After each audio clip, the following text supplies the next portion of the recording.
Quelques mois à présent de la fête de Sukkot elle-même, après les jours redoutables, dits en hébreu Yamim Noraim, qui sont consacrés à la repentance, au retour vers Dieu, arrive donc la fête de la joie par excellence, celle qui est consacrée à la joie dans ses moindres détails.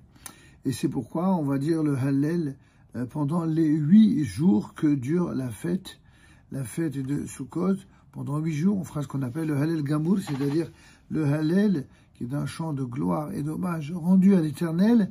Et il existe deux parties, deux façons de présenter le Hallel dans la tradition juive.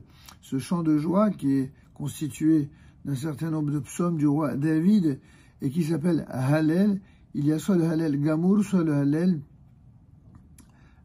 complet, soit le Hallel abrégé.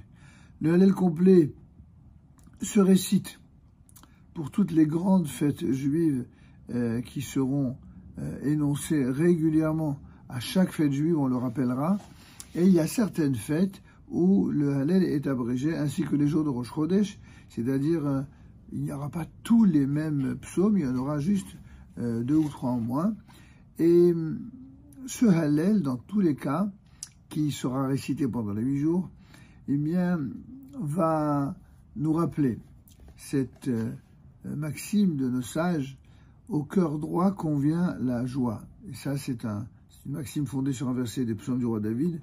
En fait, ceux qui ont retrouvé le chemin de la droiture pendant cette intense préparation, depuis le début de Rosh Chodesh Elul, en passant par Tishri, c'est-à-dire Rosh Hashanah et Yom Kippour, eh bien, nous sommes censés avoir pris de nouvelles résolutions dans notre existence, de nouvelles dispositions d'esprit, et dans cet esprit-là, c'est-à-dire celui de la droiture, eh bien, la première raison pour laquelle on se réjouit, c'est cela.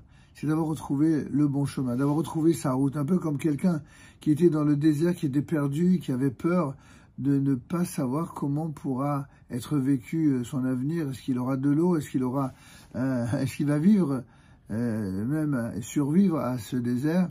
Eh bien, quand quelqu'un abandonne les voies antérieures qui n'étaient pas toujours positives, eh bien, tout d'un coup, il a la joie de réaliser que il est revenu sur le droit chemin, sur le bon chemin, et automatiquement, il y aura plus de bonheur, plus de paix, plus de relations harmonieuses avec ses semblables et même avec ceux qui ne sont pas ses semblables, simplement parce que quand on devient meilleur, eh bien, on attire davantage de gens, soit qui sont déjà bien, soit qui deviendront meilleurs par ses propres choix.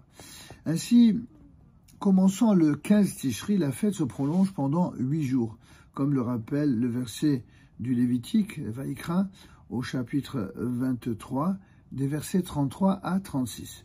7 jours de Sukkot proprement dit, puisque c'est 7 jours en Eretz Israël, pendant lesquels nous devons habiter la Soukha. Et c'est notamment le cas justement en Israël, où tout est fait là-bas, Baruch Hashem, pour que les choses se réalisent de la manière la plus idéale.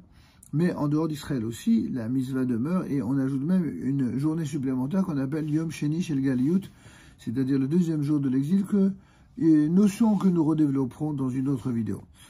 Puis, arrivé au terme de la fête de Sukkot, intervient la fête dite de clôture, qu'on appelle en hébreu Shemini Atzeret.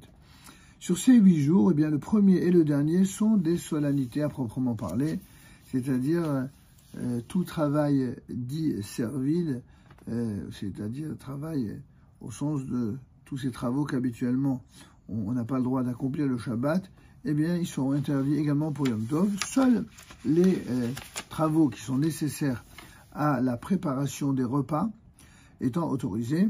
Les 6 jours intermédiaires qu'on appelle Hol HaMoed, ou également plus communément en français des jours de demi-fête, eh bien, certains travaux sont autorisés, comme cela sera expliqué dans une autre vidéo.